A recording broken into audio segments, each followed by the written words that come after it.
এই পৃথিবীতে এখনো আবু জেহেলের মতো মানুষ আমরা পাই যারা কোরআনের কথা শুনলে বিশ্বাস করা দূরের কথা ঠাট্টা করে।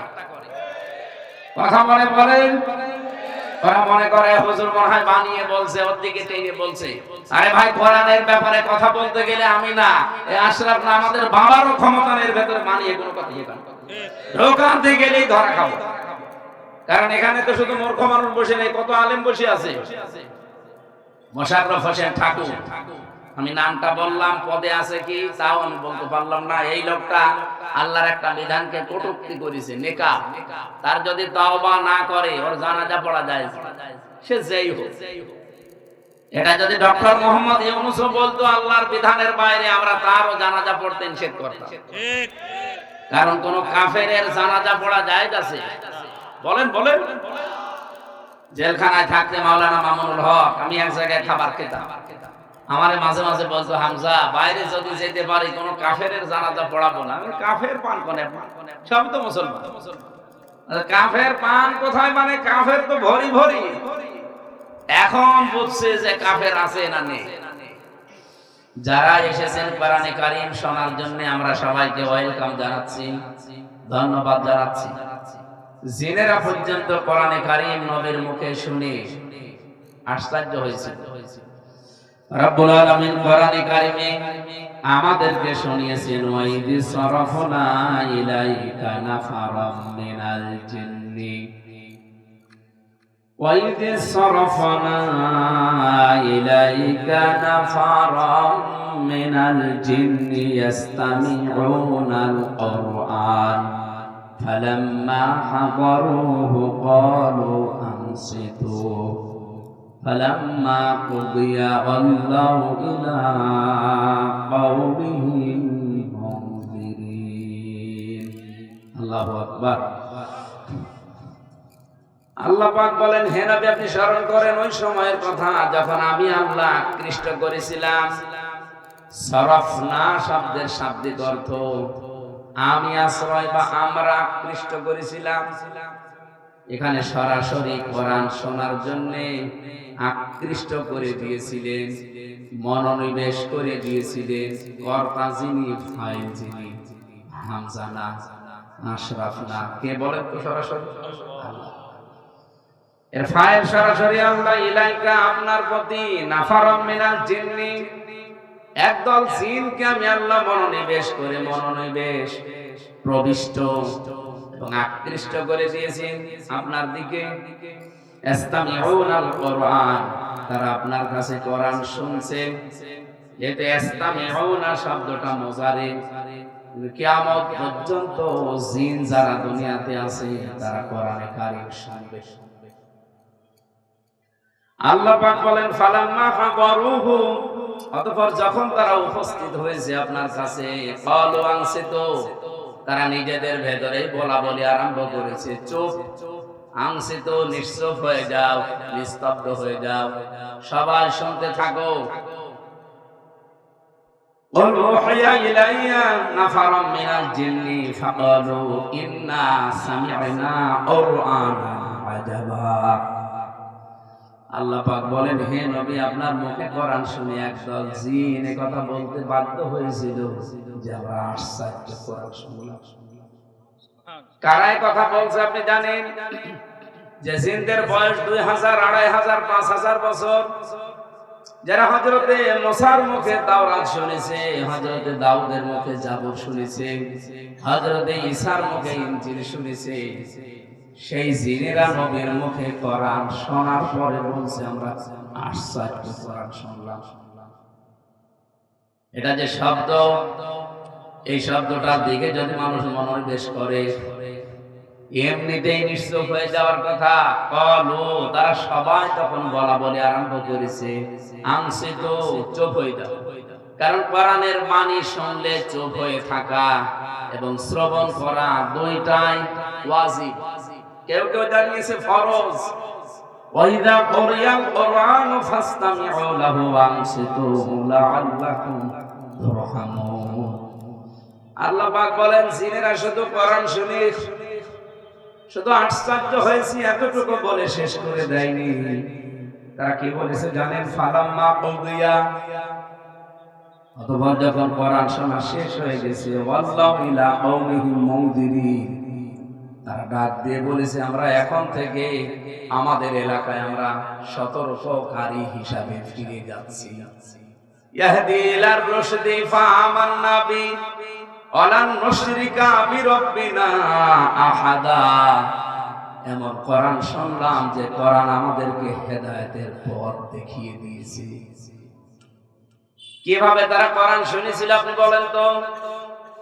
এমন মনোনিবেশ করেছে, এমন আকৃষ্ট হয়েছে যে কোরআন কিছুক্ষণ শোনার পরে তাদেরকে আল্লাহ হেদায়েতের পথ দিয়ে দিয়েছে। হেদায়েতের প্রথম শর্ত কি? আয়াতের পরের শব্দ এটা ফাআমান্না বি, মাঝখানে ফা দিয়েছেন, এগুলো জিনদের কথা। আল্লাহ পাক বলেন ইয়াহদি ইলার রুশদি ফাআমান্না বি। কিছুক্ষণ কোরআন শোনার পরে জিনেরা বলেছে আমরা হেদায়েতের পথ পেয়েছি, সুতরাং আমরা ঈমান আনলাম। ওয়ালান নুশরিকা বিরাব্বিনা আহাদা, ঈমান এমন আনায় এনেছিল যে জীবন চলে যাবে, কোনদিন আল্লাহর সাথে আমরা শিরিক করব না। আপনি শব্দটার দিকে খেয়াল করেন, একটু পরে যান, এখানে যে শব্দগুলো আল্লাহ চয়ন করেছেন আমি তাফসীর পড়তে গিয়ে নিজে আশ্চর্য হয়ে গেছি। আল্লাহ এত সুন্দর শব্দ একটার সাথে আরেকটা মিলালো কি করে? আল্লাহ এমন শব্দ মিলিয়েছে কিয়ামত পর্যন্ত হামসারে মাথার মতো যত মাথা দুনিয়ায় আছে এরা শুধু চিন্তা ভাবনা করে যাবে, ও কিনারা পাবে না। কয়েক মিনিট কোরআন শোনার পরে তাদের সিদ্ধান্ত দেখেন, ওয়ালান নুশরিকা। নুশরিকা এটা মুজারে, এর আগে লান এসেছে। তারা গ্যারান্টি দিয়ে বলছে ওয়ালান নুশরিকা বিরাব্বিনা আহাদা, আমাদের যিনি এক আল্লাহর উপরে আমরা ঈমান আনলাম, জীবনে কোনো দিনই আল্লাহর সাথে আর শরীক করব না। তার মানে কোরআন শুনলে হেদায়েত পাওয়া যায়। হেদায়েতের প্রথম শর্ত যেহেতু ঈমান আনতে হয়, তারা বলছে আমরা ঈমান এনেছি, এমনকি আমরা এমন ঈমান আনলাম যে জীবনে কোনোদিন শরীক করব না। আয়াতের তাফসীরে একটা ঘটনা পড়ছিলাম, শাহ ওয়ালিউল্লাহ মুহাদ্দিসে দেহলভী রাহমাতুল্লাহ আলাইহি, উনি প্রতিনিয়ত কোরআনে কারীম তেলাওয়াত করতেন তাহাজ্জুদের নামাজে। গভীর রজনীতে একজন পড়ছিলেন সূরা ইয়াসিন, কিছুক্ষণ তেলাওয়াত করতে করতে দেখলেন ঘরের উপর দিয়ে দুইটা জিন যাচ্ছিল। জিনেরা চিন্তা করছে এত সুন্দর আওয়াজ, এখন ঘরের ভেতরে তো গেলেই কি রূপ কি সূরাত নিয়ে যাওয়া যায়। ওরা সর্পের আকার ধারণ করেছে, সাপ। জিনদের জীবনী পড়বেন, তাফসীরে আছে 24 ঘন্টা আর যে কোনো সময় তারা একবার সাপের রূপ ধারণ করবে, নয়তো শরীরে আগুন জ্বলে যায়, যন্ত্রণা শুরু হয়। যেহেতু এই জায়গাটা নিরাপদের জন্য নিজের আকৃতি পাল্টিয়েছে, সর্পের আকার ধারণ করে মুহাদ্দিস সাহেবের ঘরের ভেতরে বসে বসে তেলাওয়াত শুনছে। ওনার নামাজ শেষ হয়ে গেল, তেলাওয়াত শেষ করে উনি সিজদা দিয়ে নামাজ শেষ করে তাকিয়ে দেখে দুইটা জিন, ঘরের ভেতরে দুইটা সাপ। উনি যে যে জিনদের ইতিহাস জানেন, বললেন তোমরা যদি জিন হও চলে যাও। একবার দুইবার তিনবার বলার পরে দেখে না জায়গায় ওরা বসে আছে। উনি মনে করলেন এরা জিন হবে, মনে করলেন না জিন না, এটা তিনবার বলার পরে যেহেতু যায়নি, সাপ সর্পের আকার ধারণ করে আছে সাপ, এজন্য লাঠি দিয়ে পিটিয়ে মেরে ফেললেন। এই জিনদের পিতা তার সন্তান অনুসন্ধান করা আরম্ভ করেছে। করতে করতে এসে দেখে মুহাদ্দিস সাহেবের ঘরের ভেতরে দুইটা মরা সন্তান। রাগ করে ছেলে দুইটাকে এবং মুহাদ্দিস সাহেবকে তুলে নিয়ে নিজেদের দেশে নিয়ে গেছে। জিনদের যে এলাকায়, যে দেশ এলাকায়, সমস্ত জায়গায় নিয়ে ডাক দিয়ে বলছে মুহাদ্দিস সাহেব আপনি আমার দুইটা ছেলেই মেরে ফেলেছেন, আমি ইচ্ছা করলে আপনাকে মেরে ফেলতে পারি। কোরআনে কারিমে আল্লাহ রাব্বুল আলামিনের বাণী আমরাও জানি, ইয়া আইয়ুহাল্লাযীনা আমানু কুতিবা আলাইকুমুল কিসাসু ফিল কতলা। ঈমানদারেরা, এই যে কিসাসের বিধান, হত্যার বদলে হত্যা, এটা আমি আল্লাহ লিখে দিলাম। এই বিধান অনুযায়ী আপনাকে আমরা এখন মেরে ফেলতে পারি, হত্যা করতে পারি, কিন্তু এই আয়াতের ব্যাখ্যা আমরা জানি। বিশ্ব নবী মুহাম্মদ রাসূলুল্লাহ জানিয়েছেন, কোন সৃষ্টি যদি তার নিজের আকৃতি পাল্টিয়ে ফেলে তাহলে তাকে মেরে ফেললেও গুনাহ হবে না। কথা বুঝতেছেন না? বুঝেন না? আয়াতের ব্যাখ্যায় হাদিস এটা, যদিও আরবি ইবারত আমার মনে পড়ছে না, হাদিসের বাংলায় কোন সৃষ্টি যদি তার আকার আকৃতি পাল্টিয়ে ফেলে, আল্লাহ যেটা তাকে দিয়েছে ওইটা পাল্টিয়ে যদি অন্য আকৃতি ধারণ করে, যতক্ষণ ওই আকৃতি নিয়ে থাকবে ততক্ষণ আল্লাহর লানত তার উপরে, এবং ওই সৃষ্টিকে মেরে ফেললেও গুনাহ হবে না। আবার বলেন তো, বাংলাদেশে এবার কত দিবস পালনের নামে কত মুসলমানের সন্তানেরা নিজেদের আকৃতি পাল্টিয়ে কেউ পেঁচা হয়, কেউ কুকুর হয়, কেউ বানর হয়, নাকি এই এলাকায় সব চলে না? আপনি কি আল্লাহকে বোঝাতে চান, আল্লাহ তুমি মানুষ বানিয়েছো এত সুন্দর করে, আমার ভালো লাগে না, কুকুর বানালে ভালো হইতো? কথা বলেন না কেন? কত মানুষ বিড়ালের শ্বাস নেয়, পেঁচা, চামচিকা, বাদর, বানর, এদের শ্বাস নিয়ে বের হয় রাস্তায়, কি পয়লা বৈশাখ পালন করছে। কত ধনী মানুষকে আমরা দেখি আবেগে মেয়ে সন্তান ছেলেদের পোশাক কিনে মেয়েকে পরায়। যদিও আপনি আবেগে ভালোবাসার ছলে কাজ করেন, আপনার কিন্তু গুনাহ হচ্ছে। যে আকৃতি দিয়ে আপনার সন্তানকে আল্লাহ বানিয়েছে, তার যে পোশাক আশাক আছে ওইটা পরান। আপনি ছেলেকে মেয়ের পোশাক, মেয়েকে ছেলের পোশাক পরান কোন কারণে? তার মানে আপনি আল্লাহর সিদ্ধান্তে রাজি না। আমি কি কথা বোঝাতে পেরেছি? এই কাজ করা যায়। আপনি আমার ছেলেকে মেরে ফেলেছেন দুইটাই, এখনই মেরে ফেলতে পারতাম, কিন্তু না, ওরা যেহেতু নিজে তার আকৃতি পাল্টিয়েছে, আর আপনি বারবার বলার পরও বলছেন ওরা চায়নি, সুতরাং আপনার অপরাধ নেই। হ্যাঁ, এই দুইটা সন্তান সেই কালাম শুনতে গিয়ে মরে গেল, তারপরও জায়গা ছাড়ে নাই। আমরা ওই কালাম থেকে এই যে হাজার হাজার জিন আমরা এখানে আছি, একটু শুনতে চাই। আপনি যেটা নামাজে পড়েছিলেন ওইটাই আমাদেরকে একটু তেলাওয়াত করে শোনাবেন। উনি তেলাওয়াত করলেন জিনদের সামনে, ইয়াসিন ওয়াল কুরআনিল হাকীম ইন্নাকা লামিনাল মুরসালিন। তেলাওয়াত শেষ হয়ে গেল, হাজার হাজার জিনের আওয়াজ জ্ঞান হয়ে গেছে। হুশ যাদের ছিল তারা ওই যে আয়াতটা সূরা জিনের প্রথম আয়াতটাই পড়েছিল। আল্লাহ রাব্বুল আলামিন কোরআনে কারিমে সূরা জিন নাযিল করে ওটা আমাদেরকে জানিয়েছেন। কুলু উহিয়া ইলাইয়া আন্নাহু ইসতামা'a নাফারুম মিনাল জিন্নি ফাকালু ইন্না, এখানে ফাকালু শব্দটা আছে বহু বছর। ফাকালু ইন্না সামি'না কুরআনান আজাবা। আমরা আশ্চর্য কোরআনে কারীম শুনেছি, কোরআন হেদায়েত আমাদের দিয়েই দিয়েছে, আমরা ঈমান অলরেডি এনে ফেলেছি। এমনকি আমরা এমন ঈমান আনলাম জীবন চলে যাবে, কোনদিন আল্লাহর সাথে আমরা শিরক করব না। বলেন সুবহানাল্লাহ। সেই কোরআন শোনার জন্য রজব মাসের 23 তারিখ আজ আমরা বসে আছি, আর মাত্র 4 দিন পরে এই ধনের ধরা থেকে বিশ্ব নবীকে আল্লাহ নিয়েছিলেন তার কাছে 27 বছরের একটা সংক্ষিপ্ত সফরে। সংক্ষিপ্ত বলছি এ কারণে, সুবহানাল্লাযী আসরা বিআবদিহি লাইলান, যে ইসরা শব্দের শাব্দিক অর্থ হচ্ছে রাতের ভ্রমণ, আর মেরাজ শব্দের শাব্দিক অর্থ সিঁড়ি। মই বাসয় সিঁড়ি সোপান, আবদিহি লাইলান দিয়েছেন আল্লাহ। লাইলান শব্দের শাব্দিক অর্থ হচ্ছে রাত পুরাটা না, রাতের কিছু অংশ। আল্লাহ বলেন রাতের কিছু অংশে আমি লাইলাম মিনাল মাসজিদিল হারামি ইলাল মাসজিদিল আকসা, মসজিদে হারাম থেকে মসজিদে আকসা একটা সফর করালাম। এখান থেকে আমার যত সৃষ্টি আছে আল্লাযী বারাকনা হাওলাহু লিনুরিয়াহু মিন আয়াতিনা, বরকতময় করে আমি আল্লাহ আমার নিদর্শন তাকে দেখিয়েছি। যত নিদর্শন ছিল সব তাকে দেখিয়েছি। সময় লেগেছে আমি আল্লাহর ভাষায় 27 বছর।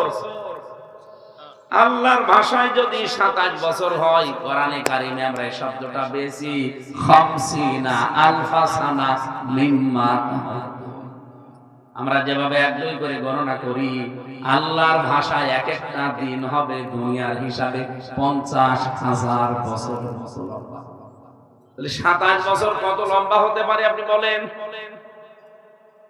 অথচ রাতের একটা অংশের কথা আমরা পেলাম কোরআনে।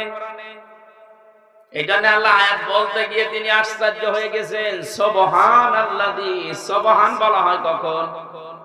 আমরা কোনো আশ্চর্য জিনিস দেখলে বলি সুবহানাল্লাহ, বলি না? আল্লাহ নিজে ঘটনা বলতে গিয়ে আশ্চর্য হয়ে গেছে, তিনি বলছেন সুবহানাল্লাযী। তার মানে এর ভেতরে এমন এমন আশ্চর্য বিষয় আছে যেটা আমাদের মেধার বাইরে। যেহেতু সফরটা আমার আল্লাহ বলছেন মাত্র রাতের কিছু অংশে, অথচ 27 বছর কেটে গেল, হিসাব মিলবে না। একটা মানুষ সর্বোচ্চ হেঁটে যেতে পারে এক দিন 16 কিলোমিটার, 16 মাইল। একটা মানুষ সর্বোচ্চ 16 মাইল হাঁটতে পারে। তথ্যটা আমি লিখেছি কোরআনে কারীম থেকে। একটা মানুষ সর্বোচ্চ 16 মাইল যদি হাঁটতে পারে, এই 16 মাইলের ভেতরে 3 দিন একাধারে হাঁটলে 3 16 48। এই যে আমরা বলি না 48 মাইল গেলে কি জানো মুসাফির। কেন মুসাফির 48 মাইল গেলে কেন হবে? কিলোমিটার হিসাবে কত হয় জানেন আপনারা? 77 কিলোমিটার কোন মানুষ যদি যায় তাহলে কমপক্ষে সে মুসাফির হয়ে যাবে। 3 দিন একাধারে হাঁটলে মানুষ সর্বোচ্চ হাঁটতে পারছে 77 কিলো, 48 মাইল। এক মাস এভাবে হেঁটে গেলে মানুষ হাঁটতে পারবে 30 দিনে 480 মাইল। একাধারে কোন মানুষ যদি হাঁটতে থাকে 1 বছর, তাহলে 5760 মাইল হাঁটতে পারবে। কথা শুনতেছেন না ঘুমাচ্ছেন? এরপরে হিসাব পেয়েছিলাম আমি, কোন মানুষ যদি কমপক্ষে 100 বছর হাঁটে তাহলে 5,76,000 মাইল সে হাঁটতে পারবে। সুতরাং আমরা জানি, বিজ্ঞান এখন জানাচ্ছে যে এই জমিন থেকে আসমানের দূরত্ব, এই ফাঁকা জায়গাটা 500 বছরের রাস্তা। কত? এরপরে আসমান যেটা আছে ওটা আবার 500 বছরের রাস্তা মোটা। এরপরে আবার শূন্য জায়গা 500 বছর। এভাবে 7টা আসমান থরে থরে সাজানো। এটাকে আমি বানাচ্ছি। আল্লাযী খালাকা সাবআ সামাওয়াতিন তিবাকা, একটার পর একটা লাগানো আছে। এক একটার দূরত্ব বিজ্ঞান এখন পরীক্ষা করে দেখেছে 500 কিলোমিটার, 500 বছরের রাস্তা। 100 বছরে মানুষ হাঁটতে পারে 5,76,000 মাইল। 500 বছরে হাঁটতে পারবে 28,80,000 মাইল। এভাবে সারিবদ্ধভাবে 500 বছর যদি একটা মানুষ চলে, 28,80,000 মাইল না চলতে পারবে শুধুমাত্র একটা আসমান পাড়ি দিতে। এরকম 7টা আসমান, এরপরে মাঝে মাঝে আবার 500 বছরের রাস্তা মোটা। আপনি হিসাব করে বলেন 7 7 14টা হবে 28 লক্ষ মাইল। 28,000 80 লক্ষ মাইল যদি আপনি হিসাব করে দেখেন, এই মাথায় ধরবেন কোরআনের এই আয়াত মিথ্যা মনে হবে। এমনি আল্লাহ কোরআনের এই ঘটনা বলতে গিয়ে সুবহান বললেন। পৃথিবীর কোন ঘটনা আল্লাহ কত আশ্চর্য ঘটনা দিয়েছেন, একটাও সুবহান বলেন না। এই একটা ঘটনা বলতে গিয়ে তিনি বলেছেন সুবহানাল্লাযী। আমি আশ্চর্য হয়ে গেছি এই ঘটনা বলতে গিয়ে। আমার বান্দারা বিশ্বাস করবে কি? হযরত আবু বকরের মতো মানুষ প্রশ্ন ছাড়া বিশ্বাস করেছে। মানে তার এমনিতে আবু বকর থেকে সিদ্দিক হননি, হয়েছিলেন এই ঘটনা বিশ্বাস করার দ্বারা। আবু সাইদও শুনেছিল, বিশ্বাস না করে উল্টা আরো ঠাট্টা করছে। এই পৃথিবীতে এখনো আবু জেহেলের মতো মানুষ আমরা পাই, যারা কোরআনের কথা শুনলে বিশ্বাস করা দূরের কথা ঠাট্টা করে। কথা মনে বলেন, ওরা মনে করে হুজুর মনে হয় বানিয়ে বলছে, ওর দিকে টেনে বলছে। আরে ভাই, কোরআনের ব্যাপারে কথা বলতে গেলে আমি না, এই আশরাফ না, আমাদের বাবারও ক্ষমতার ভেতরে বানিয়ে কোনো কথা ঢোকাতে গেলেই ধরা খাবো। কারণ এখানে তো শুধু মূর্খ মানুষ বসে নেই, কত আলেম বসে আছে। যারাই ঠকিয়েছে আজ পর্যন্ত কেউ রেহাই পায়নি, সব ধরা খেয়েছে। কোরআনের ব্যাপারে কোনো কথা বললে অথেন্টিক বলা লাগবে, কিছু যদি বানিয়ে বলে আপনি না বুঝলে বুঝবে। এমনকি ওই কথা বলার পরে যদি জীবনে আপনার আমল না থাকে, মানুষের কাছে আপনি কালার হয়ে যাবেন। যেমন এই যে আমার তাহেরি ভাই সুদের সাথে টাকা লাগিয়েছে ব্যাংকে, ওই টাকা দিয়ে হলফনামা জমা দিয়েছে। সারা পৃথিবী এখন তাহেরি নামে বদদুয়া করে যে শয়তান সুদ খায়, আবার সুদের বিরুদ্ধে ওয়াজ করে। এর ভেতরে কোনো কিছু ঢোকাতে গেলে আপনি ধরা খাবেন। মোশাররফ হোসেন ঠাকুর, আমি নামটা বললাম, পদে আছে কি তাও আমি বলতে পারলাম না। এই লোকটা আল্লাহর একটা বিধানকে কটূক্তি করেছে, নেকাব। তার যদি তওবা না করে ওর জানাজা পড়া যায়, সে যেই হোক। এটা যদি ডক্টর মোহাম্মদ ইউনূস বলতো আল্লাহর বিধানের বাইরে, আমরা তারও জানাজা পড়তে নিষেধ করতাম। কারণ কোন কাফেরের জানাজা পড়া যায় আছে? বলেন বলেন। জেলখানায় থাকতে মাওলানা মামুনুল হক, আমি এক জায়গায় খাবার খেতাম, আমারে মাঝে মাঝে বলতো, হামজা বাইরে যদি যেতে পারি কোন কাফেরের জানাজা পড়াবো না। কাফের পান কোনে? সব তো মুসলমান। কাফের পান কোথায়? মানে কাফের তো ভরি ভরি। এখন বুঝছে যে কাফের আছে না নেই। যে লোকটার নাম দেখেন মোশাররফ হোসেন, শেষে ঠাকুর লাগিয়েছে কেন আমি জানি না, পদবি হয়তো হতে পারে। 42টা পদবিধারী বাংলাদেশে মানুষ আছে। কয়টা? ওনার ফারুকি দিয়েছে কেন আমি জানি না। ওনার বংশে কি লস্কর, আশরাফ আলী লস্কর দেবে। আমার নামে আমির হামজা সর্দার, আমি সর্দার লিখি না, কারণ অনেকে বলে কলির সর্দার মনে হয়। এরকম প্রত্যেকটা লস্কর আছে, মিয়া আছে, শেখ আছে, মাতব্বর আছে, এলাকায় মোড়ল আছে। দেখলাম এই যে ওই যে সে পালকিটা নেই, দরকার নেই আমার। এরকম 42টা আমি পেয়েছি ইতিহাসে, যে বাংলাদেশে 42টা বংশ আছে, মানে এই যে পদবি। বলেন যে এই লোকটা ঠাকুর কেন দিয়েছে? ওর হয়তো পদবি হবে, বংশের পদবি, কিন্তু নাম তো সুন্দর, মোশাররফ হোসেন। আপনি আর কাজ পেলেন না, আল্লাহর বিধানে হাত দিতে গেলেন। এই বাংলাদেশে যারা আল্লাহর বিধানে হাত দিয়েছে, আল্লাহ তাদেরকে একেবারে পায়খানার মতো পচিয়ে দিয়েছে, দুর্গন্ধ বের করে দিয়েছে। একটা বিধান নিয়ে কটূক্তি করতো অনেকে, এবং কি এই দেশে আইন চালু করা ছিল, সেটা এখন উল্টে গেছে। হাইকোর্টে আইন জারি করা ছিল এই দেশে, প্রথম স্ত্রীর অনুমতি ছাড়া বিয়ে করলে মামলা খাওয়া লাগে, জেলে যাওয়া লাগে। সে আইনটা এখন বাতিল করে দিয়েছে। প্রথম স্ত্রীর আর অনুমতি নেওয়া। আপনি আলহামদুলিল্লাহ বলেন না ভাই? আলহামদুলিল্লাহ বলেছে, আল্লাহর একটা বিধান জানার পর উনি করবে, আমি বলছি না, করলেও অসুবিধা নেই। কারণ এখন তো বয়স সেরকম হয়নি, 12-13 বছর হবে। মেয়েরা বহু কমেন্ট করছে, দেখছি বরদুয়াও করছে যে এমনি পুরুষ মানুষ ঠেকানো যায় না, আর এখন যা করে দিলে সরকার, এ কি মানবে? আমার এলাকায় একজনের 8টা স্ত্রী, 8 জনকে নিয়ে সংসার করছিল। শেষে সাংবাদিকরা শেষ পর্যন্ত ওরে 4টা রেখে বাকি 4টা বাদ দিয়েছে, যেটা প্রকাশ্য হারাম। প্রকাশ্য হারাম না? একটা মানুষ সর্বোচ্চ 4টা বিয়ে করতে পারে যদি সব দিক থেকে সে পারফেক্ট হয় এবং সে ইনসাফ করতে পারে। আল্লাহর বিধান নিয়ে আমরা যেন ঠাট্টা মশকারি না করি। শেষ পর্যন্ত কখন যে আপনি বেঈমান হয়ে গেছেন আপনি টেরও পাচ্ছেন। যারা কিছু কিছু কথা মস্তিষ্কে বলে ফেলে, তারা দেখে মাঝে মাঝে আমাদেরও যদি বের হয়ে যায়, আমরাও তওবা করতে রাজি আছি। কিন্তু যেই মানুষগুলো তওবা না, ওদের বৃদ্ধি আরো বাড়ে, যে বলিছি তা হয়েছি। আমার গ্রামের বাড়ি কুষ্টিয়ার পাটিকা বাড়ি, সেখানে এক মহিলা 19 সালের ঘটনা, জেনা করেছিল। মহিলাটা স্বামী বিদেশে থাকে, ও জেনা করে গ্রামের লোক 4 জনের সাক্ষী ছিল। ও এসে সবার সামনে মন্ডল মাতব্বর মোড়ল যারা, তাদের সামনে বলছে পরিচিত হয়েছি, আবার এই একটা কথা আপনি একটু নরম হন যে আবার মাফ করে দেন বা যা করেন করেন পরিচিত হয়েছে কি দরকার আবার করবো আমার স্বামী নেই আমি করবো না কি করবো এখন এরকম বৃদ্ধি যদি বাড়ে তার কি না মেরে থাকা যায়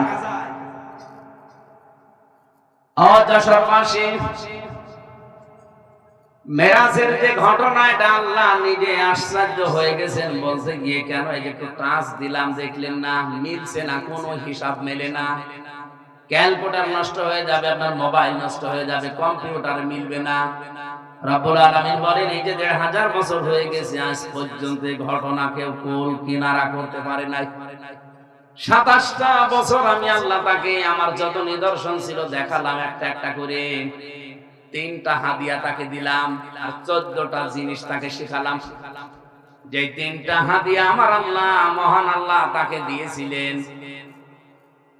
জিবরাইল ফেরেশতার মাধ্যমে প্রথমে বোরাকের পরে রফরফ মুত্তাকিনা আলা রফরফিন খুবরি ওয়া আবকারিন হিসান জবান খুলে পড়েন ফাবি আলা রাব্বিকুমা তুকাযযিবান এই দুইটা আয়াতে রফরফ শব্দটা আমরা পেয়েছি সূরা রহমানের ভেতরে এই রফরফ এটা যানবাহন আমার আল্লাহর কুদরতের বিছানা সিদরাতুল মুনতাহা পর্যন্ত জিবরাইল তাকে বোরাকে নিয়ে ছেড়ে দেয় সিদরাতুল শব্দের শাব্দিক অর্থ হচ্ছে বরুই গাছ কুল গাছ বরুই বলে তো নাকি আর মুনতাহা মানে শেষ ঠিকানা ফেরেশতা জিবরাইলের পরে আর যেতে পারেনি এই রফরফ নামে কুদরতের বিছানায় তাকে নিয়ে গেলেন একেবারে যত কিছু দেখানো যায় আমার আল্লাহর প্রথমে আরশ মহল্লা দেখিয়েছেন রব্বুল আলামিন আরশের সামনে নবীকে দাঁড় করিয়ে বললেন জুতা নিয়ে চলে আসেন জুতার ধুলায় আমার আরশ ধন্য হয়ে যাবে প্রবেশ করালেন আরশে ডাক দিয়ে বললেন বন্ধু পৃথিবীতে মানুষ মানুষের বাড়িতে গেলে মেহমান হয়ে কিছু না কিছু নিয়ে যায় আপনি আমার মেহমান কি নিয়ে এসেছেন নবীজির সঙ্গে সঙ্গে তার মনে পড়ে গেল আল্লাহুল গনিয়্যু ওয়া আনতুমুল ফুকারা আল্লাহ পাক বলেন আমি হচ্ছি ধনী আর পৃথিবীর সব ফকির দরিদ্র আমরা তো ফকিরের জাত কি নিয়ে আসবো আপনার জন্য উনি কথা মনে করে সঙ্গে সঙ্গে সিজদায় পড়ে গেলেন বহুক্ষণ আরশ মহল্লায় সিজদা অবস্থায় থেকে তিনি মাথা তুললেন ডাক দিয়ে বলেন রব্বুল আলামিন আমি নিয়ে এসেছি আত্তাহিয়াতু লিল্লাহি ওয়াস সালাওয়াতু ওয়াত তাইয়্যিবাত আমার জীবনের যত নেকির কাজ আছে আমার দেহের এবং আমার মনের সব ইবাদত বندگی আমি এগুলো তোমার জন্য নিয়ে এসেছি হাদিয়া হিসাবে আল্লাহ খুশি হয়ে তাকে একটা সালাম দিলেন আসসালামু আলাইকা আইয়ুহান নাবিয়্যু ওয়া রাহমাতুল্লাহি ওয়া বারাকাতুহু হে আমার হাবিব আমি আপনার প্রতি আমার যত রহমত এবং বরকত আছে সব আপনাকে আমি আজকে দিয়ে দিলাম নবী যদি আমাদের মানুষের মতো মানুষ এমনকি আমাদের মতো মন মানসিকতার হতেন উনি বলতেন আল্লাহ আমি খুশি আছি আর কিছু চাই না কাছে দেওয়াও লাগবে না উনি সঙ্গে সঙ্গে মনে করলেন আমাদের কথা ডাক দিয়ে বলে রব্বুল আলামিন আমি একা এসেছি কিন্তু আমার গুনাহগার উম্মতেরা আছে দুনিয়াতে কিয়ামত পর্যন্ত আমার উম্মতরা দুনিয়ায় আসবে তারা কি আপনার সালাম আপনার রহমত আপনার বরকত কিছুই পাবে না সঙ্গে সঙ্গে আল্লাহ পাক ডাক দিয়েছিলেন আসসালামু আলাইনা ওয়া আলা ইবাদিল্লাহিস সালিহিন হে নবী আপনাকে শুধু আমি একা না কিয়ামত পর্যন্ত আপনার নেককার উম্মত যারা আসবে আমার বান্দাদের ভেতরে নেককার যারা হবে এই রহমত এই শান্তি এই বরকত তাদের জন্য দিয়ে দিলাম নবীজির এই উদারতা দেখে আশপাশে যারা আরশ বহনকারী ফেরেশতারা ছিল তারা মন খুলে বলে উঠেছে আশহাদু আল্লা ইলাহা ইল্লাল্লাহ ওয়া আশহাদু আন্না মুহাম্মাদান আবদুহু ওয়া রাসূলুহু। বিশ্ব নবীকে আল্লাহ ওই দিন জানিয়েছিলেন, হে নবী, যেটা আমরা এই দিন আমি আল্লাহ নিজে, আপনি এবং আমার ফেরেশতারা মিলে পড়লাম। এই কথাটা আমি আল্লাহর এত ভালো লেগেছে, আপনাকে আমি শুধুমাত্র এখান থেকে খালি হাতে ফেরত দিয়ে দেব না, আপনাকে আমি হাদিয়া দেব। 50 ওয়াক্ত নামাজ আপনাকে আমি হাদিয়া দিলাম, আর প্রতি ওয়াক্ত নামাজের বৈঠকে আত্তাহিয়াতুটা পড়া ওয়াজিব করে দিলাম। এজন্য আত্তাহিয়াতু যখন পড়বেন আমার মনে হচ্ছে নবীজির মতো, নবীজি তো আরশে গিয়ে পড়েছিলেন, আমরা আল্লাহর সামনে বসে বসে নীরবে পড়তেছি। যদি আমাদের ওরকম মন তৈরি হয়নি এখনো, 50 ওয়াক্ত নামাজ নিয়ে তিনি খুব খুশি হয়েছিলেন। তিনি ওখান থেকে আসছিলেন, সপ্তম আসমান পাড়ি দিয়ে 6ষ্ঠ আসমানে নেমেছেন। সঙ্গে সঙ্গে মুসা নবীর সাথে দেখা।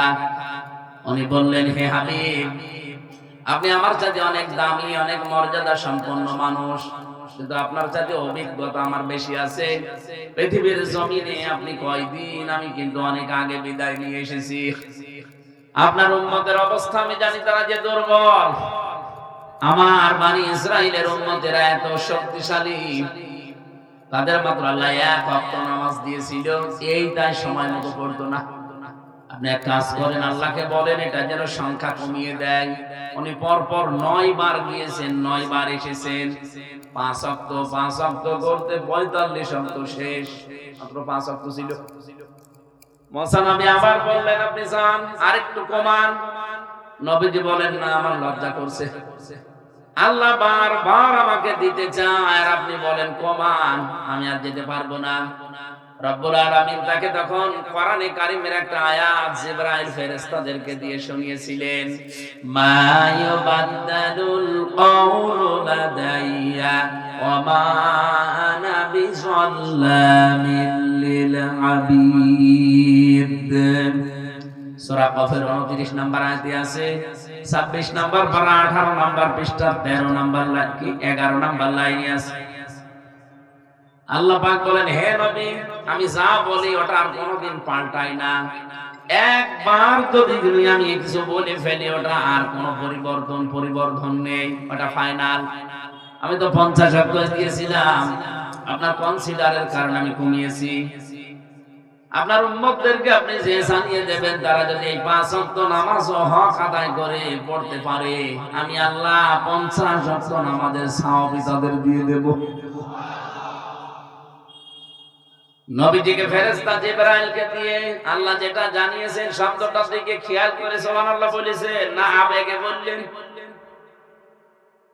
খেয়াল করে বললে আপনি সুবহানাল্লাহ অনেকে বলতো না।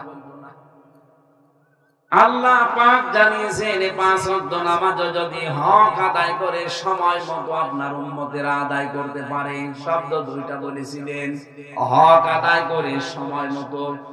পরবর্তীতে আল্লাহ কোরআনে সূরা নিসা 103 নম্বর আয়াত নাযিল করে জানিয়ে দিয়েছেন, ইন্নাস সালাতা কানাত আলাল মুমিনিনা কিতাবাম মাওকুতা। নামাজ পড়লেই হবে না, নামাজের একটা নির্ধারিত সময় আমি দিয়েছি। অবশ্যই মুমিনদের উপরে 5 ওয়াক্ত নামাজ নির্ধারিত সময়ে ফরজ। 1 নাম্বার। 2 নম্বরে যদি হক আদায় করে পড়তে পারে, হক আদায় কাকে বলে? আমরা না নির্ধারিত সময় মতো পড়লাম, কিন্তু হক আদায় করে বলে। কমপক্ষে 4টা জিনিস যদি কারো ভেতরে পাওয়া যায়, নামাজ পড়লে সে যেন নামাজের হক আদায় করে নামাজ পড়ছে। ভালো করে মিলান তো আপনার ভেতরে আছে কিনা, না এই ব্যাখ্যাটা বাদ দিয়ে দেব, এটা দরকার আমাদের।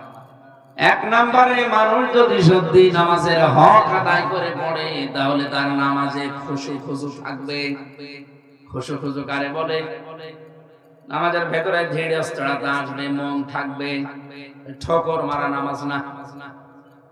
আপনি যত বড় তেলাওয়াত সুন্দর করবেন আর তেলাওয়াত গুলো বুঝবেন, নামাজের ভেতরে সেজদা যত লম্বা দেবেন, যদি সেজদার ভেতরে মজা পান, ধীরে স্থিরতা যত বেশি আসবে, আপনার সেজদায় তত মজা লাগবে। আমি 3টা বছর জেলখানায় থেকে যে নামাজ পড়েছিলাম, বাইরের নামাজের সাথে ওটা এখনো মেলে না। ওখানে সেজদা দিতাম আধা ঘন্টা, 45 মিনিট 1 ঘন্টা কেটে যেত, সময় কখন চলে যায় আমি টের পেতাম না। আর এখানে 2 রাকাত নামাজ পড়তে 3-4 মিনিটে শেষ হয়ে যায়, আর একটা সেজদায় আধা ঘন্টা 45 মিনিট কেটে যেত। যেহেতু কাজ কাম নেই, 24 ঘন্টা তালা লাগানো, আর রাতের বেলা নিস্তব্ধ, স্বামী স্ত্রীর ব্যবহার, সহবাস, এই সমস্ত জায়গায় বাসর ঘর শান্তি আছে আমরা জানি। কিন্তু পৃথিবীতে সব চাইতে মানুষের জীবন চিন্তার কুদরতি ভয় সেজদা। লম্বা করে দিয়ে দেখেন রাতের বেলা, পৃথিবী যখন ঘুমিয়ে যায়, নিস্তব্ধ হয়ে যায়, রাতের বেলা একটা লম্বা সেজদা দিয়ে দেখেন, যদি আপনার সত্যি হক আদায় করে নামাজের নিয়ত থাকে, আমার বিশ্বাস আপনিও নামাজের সেজদায় পৃথিবীর সবচাইতে বেশি শান্তি পাবেন। হযরতে তালহা রাদিয়াল্লাহু তাআলা আনহু, তিনি খুশু নিয়ে নামাজ আদায় করতেন। একবার নামাজে দাঁড়িয়ে দেখলেন তেলাওয়াত করছেন, মজা পাচ্ছেন, পাশে তার বাচ্চাটা খেলা করছিল, তিনি টের পাননি। পাহাড়ি এলাকা থেকে একটা সাপ এসে বাচ্চাটাকে জড়িয়ে ফেলেছে। ওনার স্ত্রী আশপাশের লোকজন ডাক দিয়ে সাপটাকে মেরে বাচ্চাকে বিপদমুক্ত করে বসে আছে। অনেকক্ষণ সময় হয়ে গেল। নামাজ শেষ করার পরে তিনি বললেন, এতগুলো মানুষ বাড়ির ভেতরে কি করে? স্ত্রী ডাক দিয়ে বলে, স্বামী আমার, আশ্চর্য বিষয়, এতগুলো কাজ সব আপনার সামনে ঘটে গেল, আপনি কিছু টের পাননি। উনি বলছে, স্ত্রী, নামাজের ভেতরে যখন দাঁড়িয়েছিলাম আমার আল্লাহর সাথে কথা হচ্ছিল, আমি এক একটি আয়াত তেলাওয়াত করতাম, আর মনে হচ্ছে আমার আল্লাহ আমাকে জবাব দিয়ে শোনাচ্ছেন। আলহামদুলিল্লাহি রাব্বিল আলামিন।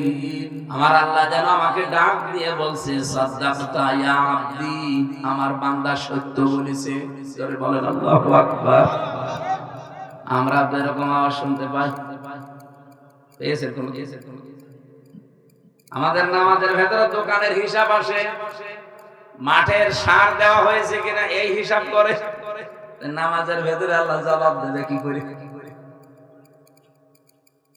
নামাজ শেষ করে কথাগুলো স্ত্রীকে শুনিয়ে বললেন, প্রাণের স্ত্রী, নামাজের ভেতরে আমার কথা হচ্ছিল মাবুদের সাথে, নামাজে যদি মন এদিকে ওদিকে চলে যায়, ওই নামাজ আর নামাজ থাকে না। সাহাবায়ে কেরামের খুশুর নামাজ আর আমাদের নামাজ আকাশ আর পাতাল পার্থক্য। এজন্য হক আদায় করে কেউ যদি নামাজ পড়তে চান, তার নামাজে খুশু তৈরি হবে। আমি আশা করব আমি সহ যারা শুনলাম আজকে থেকে চেষ্টা চালাবো, ইনশাআল্লাহ। আরো জোরে বলেন ইনশাআল্লাহ। দ্বিতীয় নম্বর, কেউ যদি খুশু তৈরি করতে চায়, নামাজে যা পড়বে ওইটা তার বোঝার চেষ্টা চালাতে হবে। আর আমার আফসোস, এখানে আমরা যারা বসে আছি, শুধুমাত্র আলেম বাদ দিয়ে যারা কোরআন হাদিস আমরা এমনিতেই পড়ি, নামাজে যা পড়ি অধিকাংশই বুঝি না। এমনকি সূরা ফাতিহার 7টা আয়াত 40 বছর ধরে আপনি পড়ছেন, এই 7 আয়াতে আল্লাহ আপনাকে কি জানাতে চেয়েছেন এটাও আপনি এখনো জানেন না। এরকম মুসল্লি নেই। খুশুর নামাজ, হক আদায়ের নামাজ আপনার হচ্ছে না। আপনাকে আমি একটু ক্লাস দিলাম, একটু অপমানের সুরে বললাম, আশা করছি আপনি ধাক্কাটা পেয়ে এখন থেকে রাগ ঘুরে হলেও অন্তত শিখবেন। 4টা অন্তত সূরা ফাতিহা বাদ দিয়ে 4টা সূরা শেখেন, যেটা আপনি পড়েন ওটা আপনি বোঝেন, এরকম ভাবে শেখেন। দেখবেন নামাজের ভেতর আপনার মজা আসবে, শান্তি লাগবে। জীবন চলে গেলেও আপনাকে কেউ নামাজ বাদ দেওয়াতে পারবে না। তৃতীয় নম্বরে, শুধু বুঝলে এটা হবে না, যা বুঝেছেন অতটুকু আপনার জীবনে প্র্যাকটিক্যাল লাইফে থাকা লাগবে। এটা নামাজের হক আদায় করার 3 নাম্বার সিস্টেম। 4 নাম্বারটা না বলি? আসতে বললেন কেন? 4 নম্বরে যদি নামাজের হক আদায় করতে কেউ চায়, তার পেছনে নামাজ আদায় করবেন, তাকে মাস্ট বি আপনার চাইতে ভালো মানুষ হওয়া লাগবে। এই ইমামতি করার কিছু শর্ত আছে, আপনি জানেন। আমরা এই যে মনে করেন 5 জন নামাজ পড়ছি এখানে, এখন ইমামতি করবে কে? যে লোকটা বয়স্ক, এমনকি যে লোকটার নামাজের উপরে এলেম আছে বেশি, এমনকি যার তাকওয়া বেশি, সর্বশেষ যার বউ সুন্দরী। হ্যাঁ, এটা মাসলা না? আরে ভাই, আমি কি বানিয়ে বলছি? মনে করেন আমরা এই যে 6 জন এখানে বসে আছি, নামাজ পড়বো এখন মাগরিবে। এখন কারে ইমামতি করতে দেবেন? যার বয়স বেশি। এখন যদি সবাই বয়স্ক, প্রায় সবই সমান সমান, তাহলে দেখা লাগবে যার নামাজের উপরে জ্ঞান বেশি আছে, এলেম আছে, সবাই সমান সমান। তাহলে 3 নম্বরে দেখা লাগবে যে আমাদের ভেতরে আল্লাহর ভয় তাকওয়া বেশি কার, এটাও প্রায় আমাদের সমান সমান। 4 নম্বরে দেখা লাগবে আমাদের এই 6 জনের বউ কার সুন্দর। এই তো এইবার তা দেখবো কি করে? এই তো যশোরের ভাষা, ঠিক আছে। তা দেখবো কি করে? এই যে বউ সুন্দরী কেন বললেন? নবীজির কোন কথা তো এমনি বলার কথা না, অবশ্যই এর ভেতরে কোনো সিগনিফিকেন্স আছে না? নেই? এই 6 জনের বউ যার সুন্দরী, তার সামনে এগিয়ে দেওয়া লাগবে কেন? কারণ হচ্ছে যার বউ সুন্দরী, ওই লোকটার মন এদিক ওদিকে যাওয়ার সম্ভাবনা কম। যদিও আমরা এরকম কেউ না, আমরা যে উল্টা পাল্টা আছি, বউ সুন্দরী বলে ওটা দিকে চলে যায়।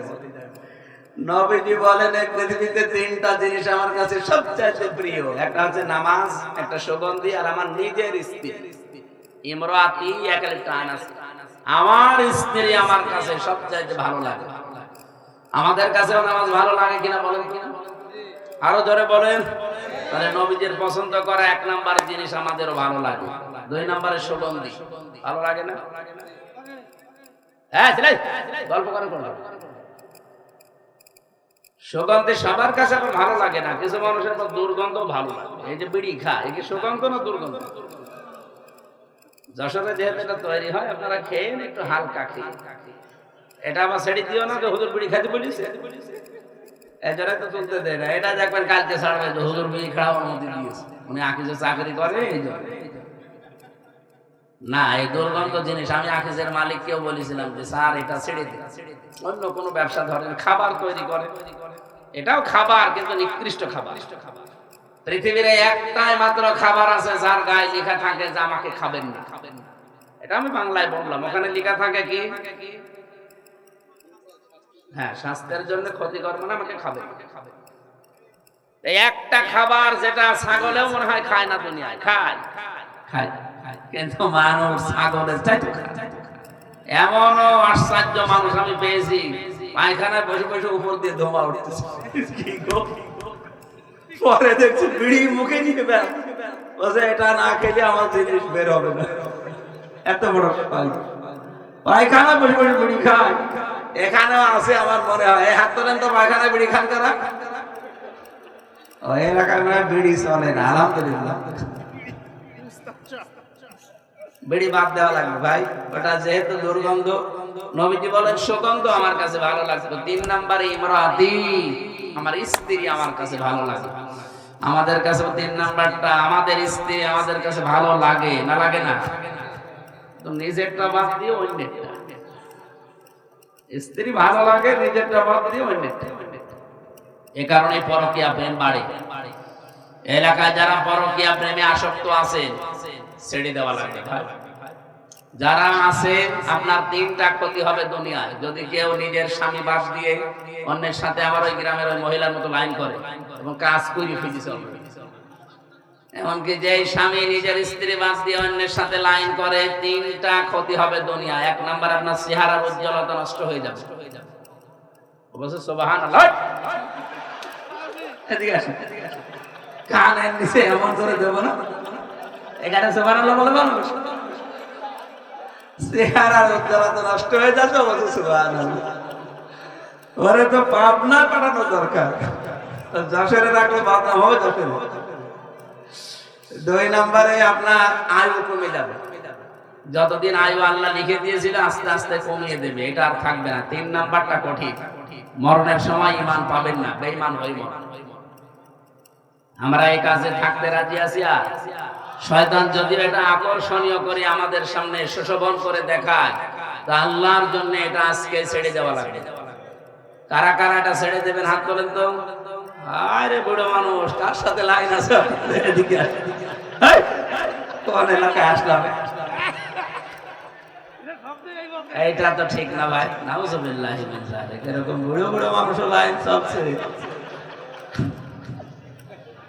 3টা জিনিসের ভেতরে নবীজির কাছে ভালো লাগতো নিজের স্ত্রী। আমাদেরও আমাদের স্ত্রী ভালো লাগা উচিত এবং দরকার।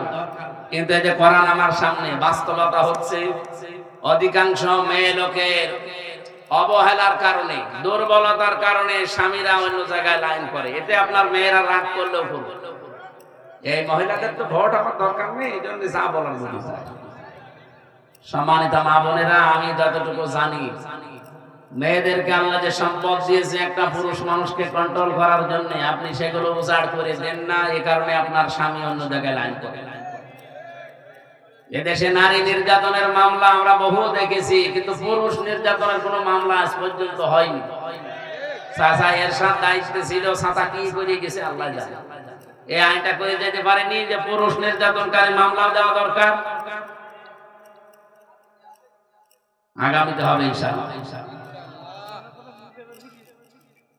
আমার ভাইরা, যদি আমি হাসির ছলে বলেছি, কিন্তু এখানে একটা শিক্ষা আছে। আজ 100টার প্রায় 98টা পরিবারে আমাদের স্বামী স্ত্রীর ভিতরে মিল নেই, মহব্বত নেই। এই শুধু এই উদাসীনতার কারণে। বিশ্বনবী জানিয়েছেন, খাদিজাতুল কুবরাকে আল্লাহ সালাম দিয়েছে কেন জানো? আমি যতদিন বাইরে থেকে এসেছি, কোনদিন খাদিজাকে ঘুমন্ত অবস্থায় পাইনি। একটা ডাক দিয়ে সালাম দেওয়ার সঙ্গে সঙ্গে দরজা খুলে যেত। একদিন ডাক দিয়ে বললাম, খাদিজা, জীবনে যতদিন আসলাম, যতবার আসলাম, কোনদিন তোমাকে ঘুমন্ত অবস্থায় পাইনি, তুমি কি ঘুমাও না? হযরতে খাদিজা বলেছিলেন, হে নবী, আপনি বাইরে থাকেন, আপনি আমার স্বামী, পৃথিবীর সবচেয়ে বড় মেহমান। মেহমান আসবে এটা জানার পরেও যদি বাড়িওয়ালা ঘুমিয়ে থাকে, ওটা তো বিয়াদব।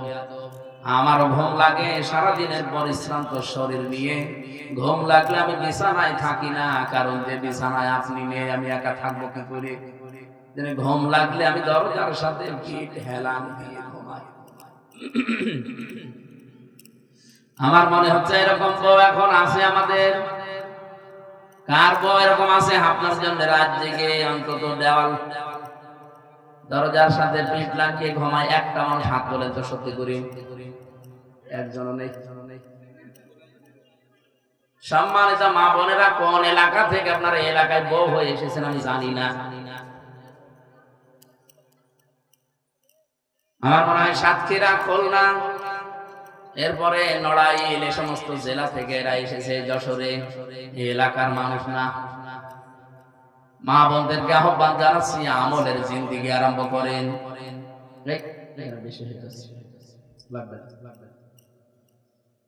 আমরা যেহেতু অন্য ধর্মের মানুষ না, আর অন্য ধর্মের কেউ যদি এসে থাকেন, আপনাদেরকে আমি এই 2-1 মিনিট মাইনাস করলাম। আমি খালি মুসলমানদেরকে বলছি, সম্মানিত মা বোনেরা, কোরআন আমি বুকে নিয়ে আপনাদের একটা কথা অঙ্গীকার নিতে চাই। এই ছোট্ট নসর দুনিয়ায় কয়েকদিনের হায়াতে আজকে থেকে নিয়ত করেন, যে কয়েকদিন দুনিয়ায় বেঁচে আছি, এই দুনিয়ার কোন বিষয় নিয়ে মনোমালিন্য করে সংসারে আমরা অশান্তি করব না। মেয়েদের সবচাইতে একটা বড় রোগ হচ্ছে, চলছে ভালো, হঠাৎ করে স্বামীর সাথে কথা বন্ধ করে দেয়। এরকম বউ দেশে নেই? কার বউ এরকম আছে? হাত তোলে তো। ভয় করছে, ঠিক আছে, আছে, আমি জানি। হাজারো মানুষ আমরা এই কারণে মানসিক রোগী হয়ে যাচ্ছি, বউদের কারণে।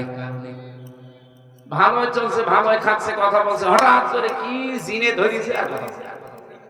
এইরকম বসতে নেই না। আপনি যদি এই অবস্থায় থেকে 3 দিনের বেশি কথা বন্ধ করে মরে যান, আপনি যতই নেককার নারী হন, বেঈমান হয়ে মরবেন, ঈমান পাবেন না। আমার মনে হয় মেয়েদের মন খারাপ হয়ে যাচ্ছে, তারপরে ওদের বেশি ভালোবাসি, ওদের বাঁচানোর জন্য এটা বলছি। আশা করছি আপনারা ভুল বুঝবেন না।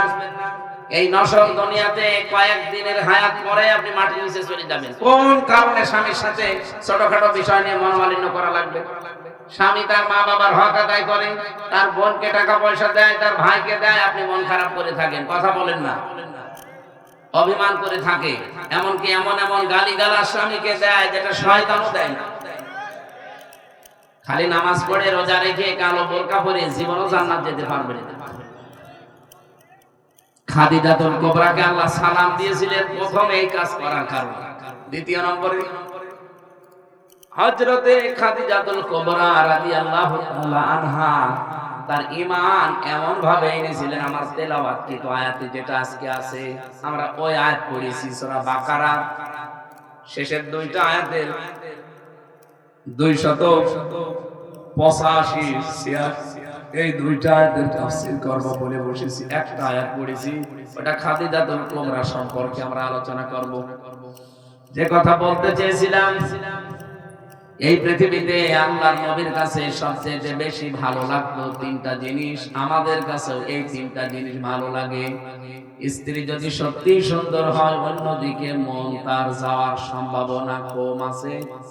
এই কারণে নবীজি হাদিস বলতে বলতে শেষ পয়েন্টে এটা বললেন যে 6 জনের ভেতরে যার স্ত্রীর সৌন্দর্য বেশি সে ইমামতির জায়গায় যাবে। এখান থেকে আমি প্রায় 10টা মাসলা পেয়েছি, আপনারা শুনতেছেন?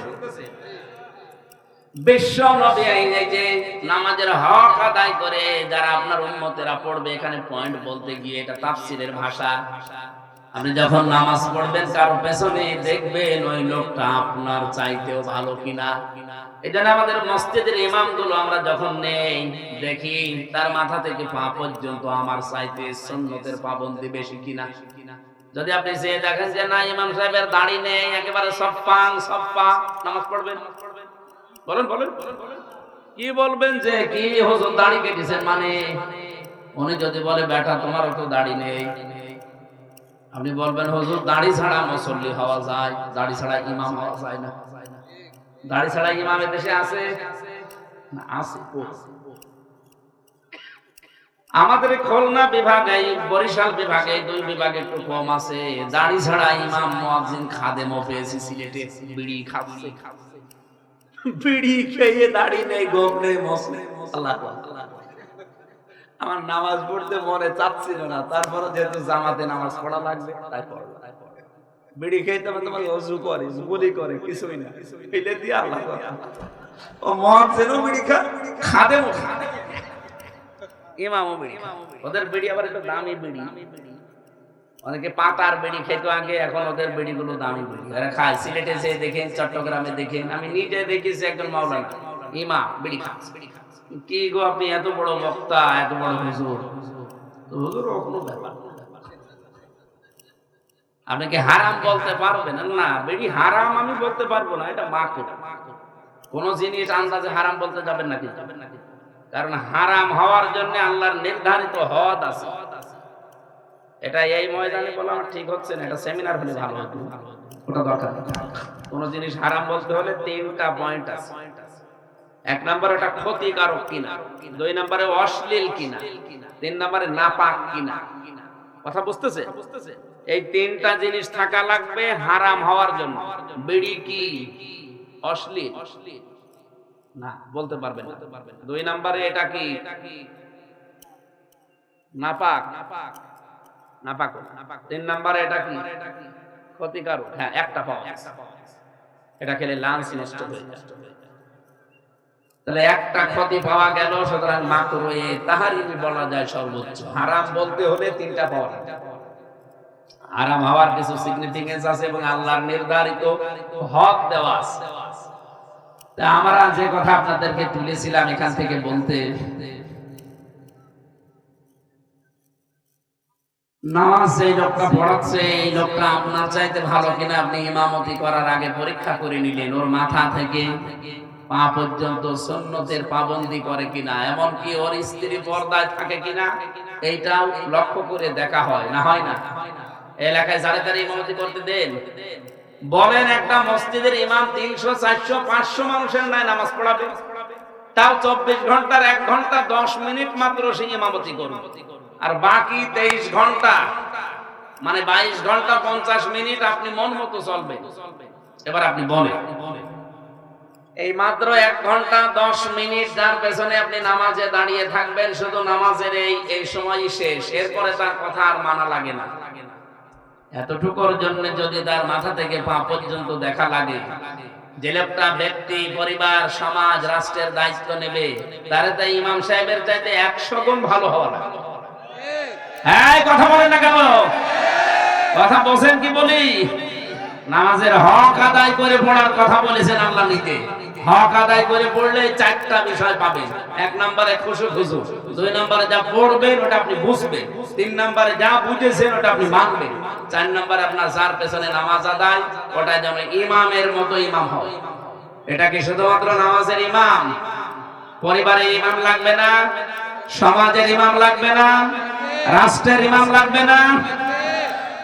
বাংলাদেশে এবার ইমাম আমাদের হবে কতজন?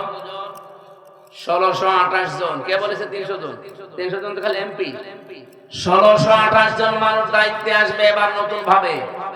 এই বাংলাদেশ পুরাটা 56,000 বর্গ মাইল তারা চালাবে। আপনাদের এখানকার ওসি থেকে শুরু করে একেবারে সচিব পর্যন্ত, আর ওই 300 এমপি, আরো 50 জন আছে মহিলা, সব মিলে আমি হিসাব করে করে মিলিয়েছি 1628 জন মানুষ, এরা এই দেশটাকে চালাবে। একটা মসজিদের ইমাম নিতে যদি এত কিছু দেখা লাগে, এবার এই 1628 জন মানুষ নিতে মাথা থেকে পা পর্যন্ত দেখে নিয়ে সামনে দেওয়া লাগবে। যে সে আনবে বাবা শাহজালাল সব হালাল, একেবারে মেরে দেবেন না, আপনার নামাজ হবে না। কথার অর্থ না বুঝলে এখানে আসেন, কানে কানে বলছি। আশা করছি আপনি বুঝেছেন, এরপরও না বোঝার ভান করে থাকবেন না। বিশ্ব নবীকে আল্লাহ পাক জানিয়েছিলেন, হে নবী উম্মতদেরকে জানিয়ে দেবেন আমি কিন্তু 50 অক্ষর লিখে দিয়েছিলাম। আমার কথা যেহেতু কোনো রদবদল নেই, তাম্মাত কালিমাতু রাব্বিকা সিদকাও ওয়া আদলা লা মুবাদদিলা লিকালিমাতিহি ওয়া হুয়াস সামিউল আলীম। সূরা আনআম 8 নম্বর পারার 1 নম্বর পৃষ্ঠা 10 নম্বর লাইনের 115 নম্বর লাইন 15 নম্বর আয়াতে আছে, আল্লাহ বলেন আমার কালামে আমি যা দিয়েছি সব সত্য কথা। 2 নম্বরে ইনসাফ পূর্ণ কথা। 3 নম্বরে কিয়ামত পর্যন্ত আমার কালামের কোনো কথা রদ বদল, পরিবর্তন হবে। আরো জোরে বলেন হবে। নবী আপনি যান, আমার কথা যেহেতু পাল্টা পাল্টি নেই, কিন্তু আমি কথা দিলাম যদি 5 ওয়াক্ত নামাজ কেউ সময় মতো হক আদায় বলতে এই 4টা শর্ত মেনে আপনার উম্মতেরা পড়তে পারে, আমি ঘোষণা দিয়ে দিলাম 50 ওয়াক্ত নামাজ পড়লে যে সওয়াব হয় ওই সওয়াবে প্রতিদিন আমি দিয়ে দেব। এদের আশা করছি জীবনে আজকে থেকে এই 4টা হক আদায় করে নামাজ আর বাদ দেবেন না, চেষ্টা চালান। আল্লাহ যেন কিয়ামতের ময়দানে আমাদেরকে সর্বপ্রথম নামাজের হিসাব নিলে আমরা উত্তীর্ণ হতে পারি, বলেন আমিন। দ্বিতীয় নম্বরে নবীকে আল্লাহ সূরা বাকারার এই শেষের 2টা আয়াত উপহার দিয়েছিলেন হাদিয়া। আমানার রাসূলু বিমা উনজিলা ইলাইহি মির রাব্বিহি ওয়াল মুমিনুন। আমার রাসূল ঈমান এনেছে, মেরাজে নিয়ে আল্লাহ পাক তাকে সবচেয়ে গুরুত্বপূর্ণ যেগুলো দিয়েছে আয়াতের ভেতরে আমরা 3টা জিনিস পেয়েছি। 1 নম্বরে ঈমান কিভাবে আনতে হবে সেই শিক্ষা আল্লাহ পাক তাকে দিয়েছেন। 2 নম্বরে কি করে আমার আল্লাহর কাছে নিজের অপরাধের স্বীকৃতি দেওয়া লাগবে, গুনার, এইগুলো আল্লাহ তাকে শিখিয়েছিলেন। 3 নম্বরে কাফেরদের উপরে বিজয়ী হতে হলে কি কি কর্মসূচি পদ্ধতি অবলম্বন করা লাগবে, এগুলো আল্লাহ শিখিয়েছিলেন। এই 3টা এই 2 আয়াতের ভেতরে আল্লাহর শিক্ষা। ঈমান এনেছিল রাসূলেরা, যা তার প্রতি আল্লাহ নাযিল করেছেন তার উপরে। 2 নম্বর ওয়াল মুমিনুন, এমন মুমিনরা ওইভাবে ঈমান এনেছে। এখান থেকে আমরা যেটা পেতে পারি, নবীজি যেহেতু ঈমান এনেছে তার উপরে নাযিলকৃত বিধানের, কিতাবের, আল্লাহর এই কোরআনের আমরা ঈমান আনতে হলে আমাদের উচিত হবে এই কোরআনের বিধানের উপরে ঈমান আনা।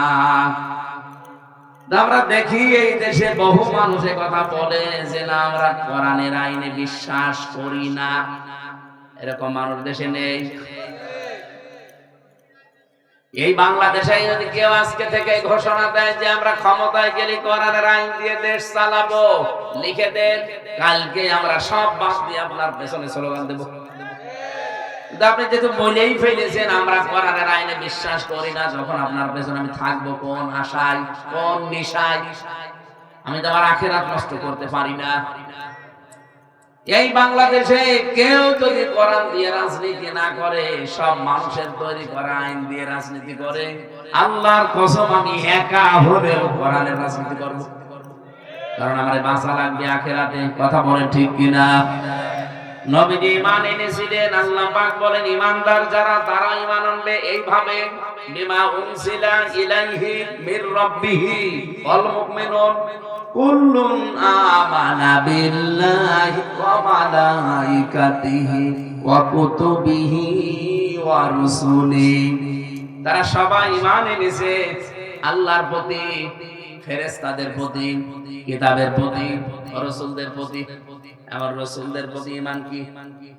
আমি আলেমদেরকে বলছি, এবার যদি এখানে কেউ থাকেন,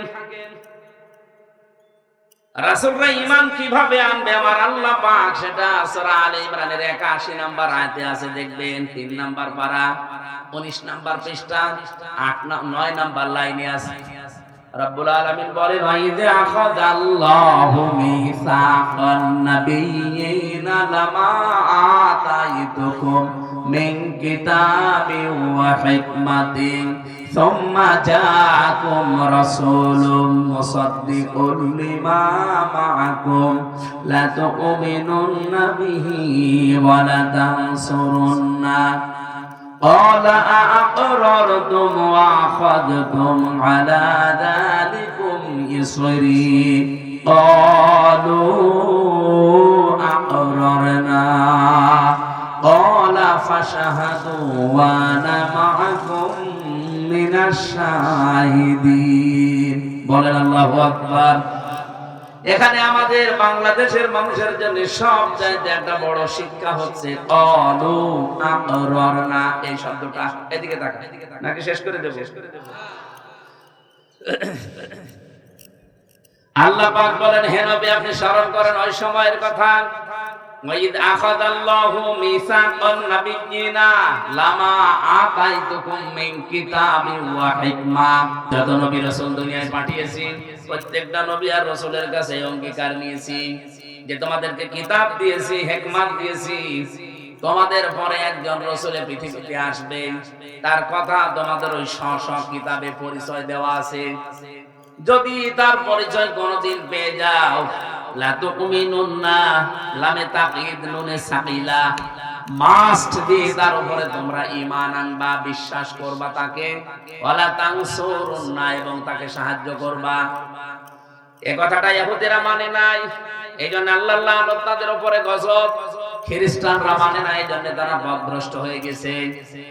যারা এই কথা মানবে না, আমার আল্লাহ তাদেরকে ইহুদি খ্রিস্টানদের মতই করে দেবে। আল্লাহ বলেন, আমি যাদেরকে জিজ্ঞাসা করেছি নবীদেরকে, যে বোঝা উনি নিয়ে এসেছে, এই বোঝা এই ভার তোমরা গ্রহণ করলে কিনা, তারা সবাই জবাব দিয়েছে ক্বালু আকরারনা। আল্লাহ পাক বলেন, ক্বালা ফাশহাদু ওয়া আনা মাআকুম মিনাশ শাহিদিন। এই মুহূর্তে যা স্বীকৃতি দিলে আমি কিন্তু সাক্ষী থাকলাম।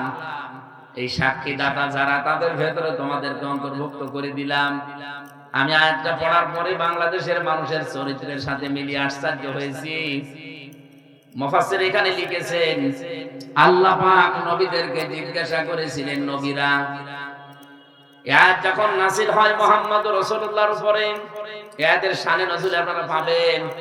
বিশ্ব নবীকে আল্লাহ জানিয়েছেন, হে নবী, কিয়ামত পর্যন্ত আপনি থাকবেন না। কিয়ামত পর্যন্ত যদি এই পৃথিবীতে মুসা নবীও কোনদিন আবার আসে, হযরত ঈসা নবীও কোনদিন আসে, যদিও তারা নবী হয়ে আসবে না, একজন আসবে হযরত ঈসা উম্মত হয়ে। এত বড় বড় পাওয়ারফুল নবীও যদি দুনিয়ায় কোনদিন নেমে আসে, আর আপনার আদর্শ বাদ দিয়ে পৃথিবীর মানুষ যদি তাদের দিকে ছুটে যায়, তাদের আদর্শ গ্রহণ করে, আমি আল্লাহ নিজে সাক্ষী দিলাম তাকে আমি জাহান্নামের আগুনে ঢোকাবো। বলেন নাউযুবিল্লাহ। কিছু বুঝেছেন আপনি? মুসা নবী কথা বলতেন সরাসরি আল্লাহর সাথে। ঈসাকে রূহুল্লাহ বলা হয়, আল্লাহর ফুৎকার।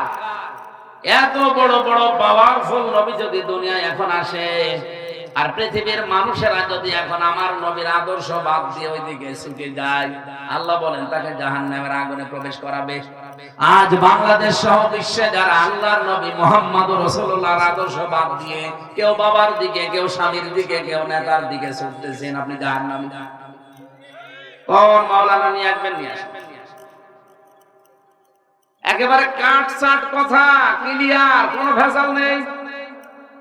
এই পৃথিবীতে যাই নবী মুহাম্মদ রাসূলুল্লাহর আদর্শ বাদ দিয়ে অন্য কারো আদর্শ গ্রহণ করেছেন, আপনি নামাজ পড়তে পারেন, রোজা রাখতে পারেন, পর্দা করতে পারেন, আপনি জাহান্নামী। আপনাকে আল্লাহ জাহান্নামে ঢোকাবে।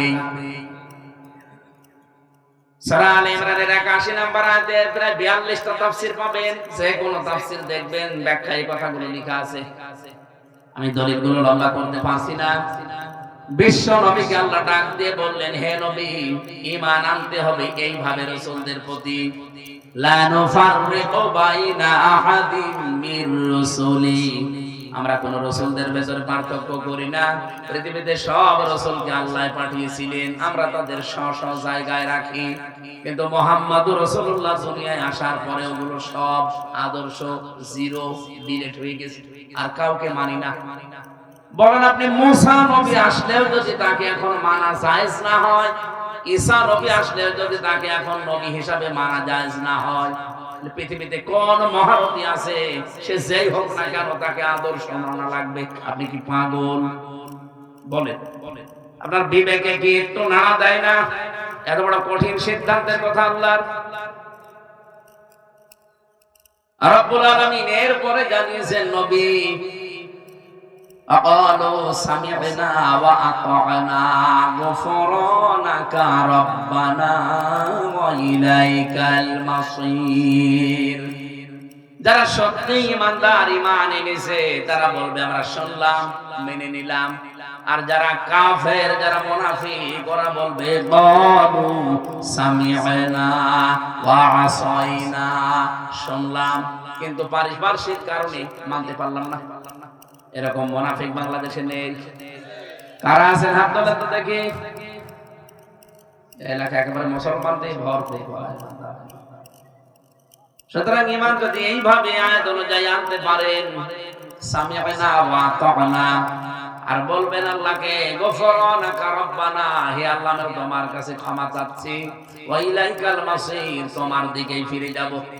যারা সত্যি আল্লাহর দিকে ফিরে যেতে চায়, তাদের জীবন আপনি একেবারে সোজা দেখবেন। জীবন চলে গেলেও তারা ঈমানের লাইন থেকে বেলাইনে যাবে না। হ্যাঁ, বহু অফার আসবে তাদের সামনে। আমরা তো আর আমেরিকার কাছে ফিরে যেতে চাই না, আমরা ভারতের কাছে ফিরে যেতে চাই না। কথা বলছেন? যারা ভারতের কাছে ফিরে যেতে চায় তারা ঈমান দেখবেন বিক্রি করে দেবেন। যারা আমেরিকার কাছে ফিরে যেতে চায় তাদের ঈমান এদিক ওদিকে টলকাবে। কিন্তু যে মানুষগুলো ইলাইকাল মাসির, আল্লাহর কাছে ফিরে যেতে চায়, এই মানুষগুলোকে আপনি টলাতে পারবেন না। মানুষে যারা বিপদে আপদে পড়লে যে কথা বলি, অনেকে মনে করে মৃত্যুর দোয়া, এটা না।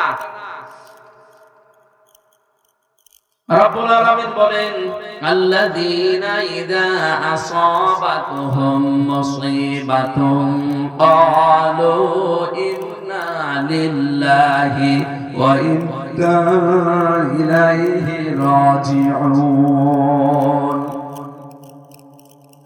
বিপদ আপদ মুসিবত আল্লাহর পক্ষ থেকে আসে। আমি আল্লাহর দিকে যাবার জন্য যে সিদ্ধান্ত নিয়েছি, যদি তামাম পৃথিবী থেকে ধাক্কা আসে না, আমি যার কাছ থেকে এসেছি ফিরে যাবই তার কাছে। দুনিয়ায় কয়েকটা দিন আমি মুসাফির অবস্থায় আছি, আমি আমার ঈমান নিয়ে টলকাবো। আর জোরে বলেন, এরপরের আয়াতটা আল্লাহ ওই দিন হাদিয়া দিয়েছেন, আমি লম্বা করতে পারছি না, 12টা বেজে যাচ্ছে। 3 নম্বরে আল্লাহ পাক তাকে হাদিয়া দিয়েছিলেন নবী, এটা একটু দুঃখের, আপনার উম্মতদেরকে বলবেন আমি সবাইকে maaf করে দিয়েছি, যারা শিরিক করে তাদেরকে maaf করি নাই, করব না। এইজন্য আমাদের জীবন যেন শিরিক মুক্ত হয়। ইন্নাল্লাহা লা ইয়াগফিরু আন ইউশরাকা বিহি ওয়া ইয়াগফিরু মা দুনা যালিকা লিমান ইয়াশা। সব আল্লাহ maaf করে দিলেও দিতে পারে, কিন্তু শিরিক maaf হবে না।